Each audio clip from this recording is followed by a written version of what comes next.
So now we kind of understand what intellectual property rights are. Again, they come from laws that humans created, right? What are different types of intellectual property laws? Okay, the first is, and this is the one you've probably heard most about or maybe know more about, is copyright, right? Copyright protects the expression of ideas. It does not protect ideas.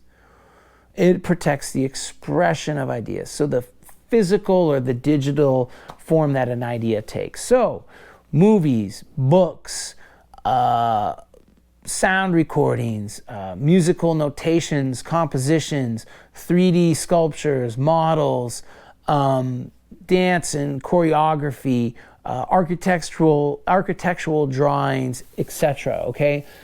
The minute that you have an idea in your head and you write it on paper, you write a screenplay or you write notes down, you own that expression of the idea, but you don't own the idea itself, like the idea, the core idea. And I'll talk through some examples throughout this term of what the difference is between an idea and expression of an idea, right?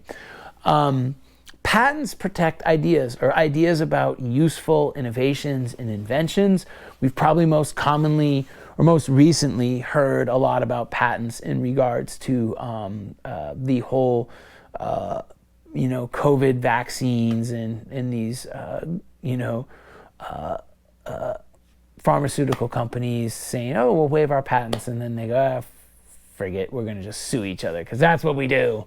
All right, but patents protect ideas as applied to inventions. So, I mean, man, this software which does everything, any type of invention that you can really think of, processes, banking methods, seeds, genetically modified organisms, etc.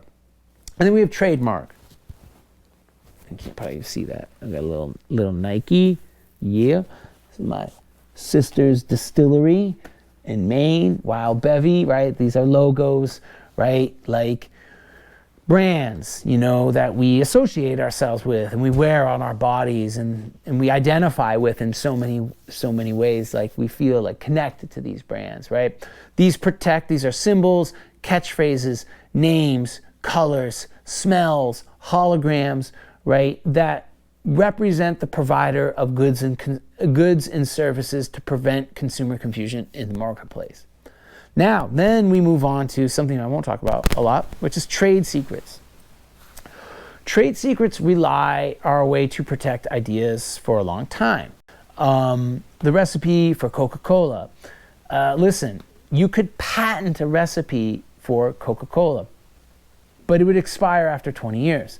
So what you do is you use contract law and you use a series of non-compete, meaning people who sign this, they won't compete with you in the market, make a competing product in the marketplace, or non-disclosure, meaning you won't tell my secret if I tell you my secret. And if you do tell my secret, I will sue you. Okay, that's what a trade secret is. So it's a contract law. So, if you come up with a recipe for something, it can be protected by a trade secret. Or just to talk about the, COVID vaccines, like all of those pharmaceutical companies have in their recipes for those have a special sauce that's protected by trade secrets. So no one can know what's in the special sauce because we can't tell you, because if people knew it was in the special sauce, then it wouldn't be special anymore.